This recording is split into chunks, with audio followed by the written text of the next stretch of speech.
पैदाइश की किताब, छठा बाब। इंसान की बदी। जब रोए जमीन पर आदमी बहुत बढ़ने लगे और उनके बेटियां पैदा हुई तो खुदा के बेटों ने आदमी की बेटियों को देखा कि वो खूबसूरत हैं और जिनको उन्होंने चुना उनसे ब्याह कर लिया। तब खुदावंद ने कहा कि मेरी रूह इंसान के साथ हमेशा मुज़ाहमत न करती रहेगी, क्योंकि वो भी तो बशर है, तो भी उसकी उम्र 120 बरस की होगी। उन दिनों में जमीन पर जब्बार थे और बाद में जब खुदा के बेटे इंसान की बेटियों के पास गए तो उनके लिए उनसे औलाद हुई। यही कदीम जमाने के सूरमा है जो बड़े नामवर हुए हैं। और खुदावंद ने देखा कि जमीन पर इंसान की बदी बहुत बढ़ गई और उसके दिल के तसव्वुर और ख्याल सदा बुरे ही होते हैं। तब खुदावंद जमीन पर इंसान को पैदा करने से मलूल हुआ और दिल में गम किया। और खुदावंद ने कहा कि मैं इंसान को जिसे मैंने पैदा किया रोए जमीन पर से मिटा डालूंगा, इंसान से लेकर हैवान और रेंगने वाले जानदार और हवा के परिंदों तक, क्योंकि मैं उनके बनाने से मलूल हूँ। मगर नूह खुदावंद की नजर में मकबूल हुआ।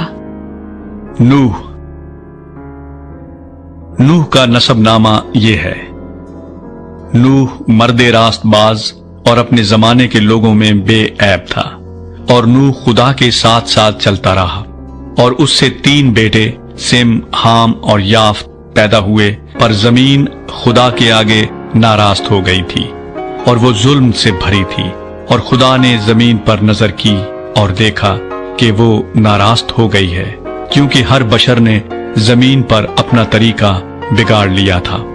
और खुदा ने नूह से कहा कि तमाम बशर का खात्मा मेरे सामने आ पहुंचा है, क्योंकि उनके सबब से जमीन जुल्म से भर गई। सो देख, मैं जमीन समेत उनको हलाक करूंगा।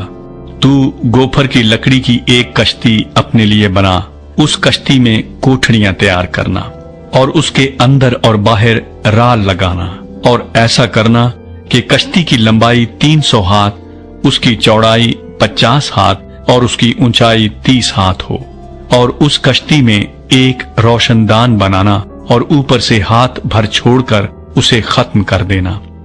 और उस कश्ती का दरवाजा उसके पहलू में रखना और उसमें 3 दर्जे बनाना, निचला, दूसरा और तीसरा। और देख, मैं खुद जमीन पर पानी का तूफान लाने वाला हूं, ताकि हर बशर को जिसमें जिंदगी का दम है दुनिया से हलाक कर डालूं, और सब जो जमीन पर हैं मर जाएंगे। पर तेरे साथ मैं अपना अहद कायम करूंगा और तू कश्ती में जाना, तू और तेरे साथ तेरे बेटे और तेरी बीवी और तेरे बेटों की बीवियां और जानवरों की हर किस्म में से 2-2 अपने साथ कश्ती में ले लेना, कि वो तेरे साथ जीते बचें, वो नरो मादा हों।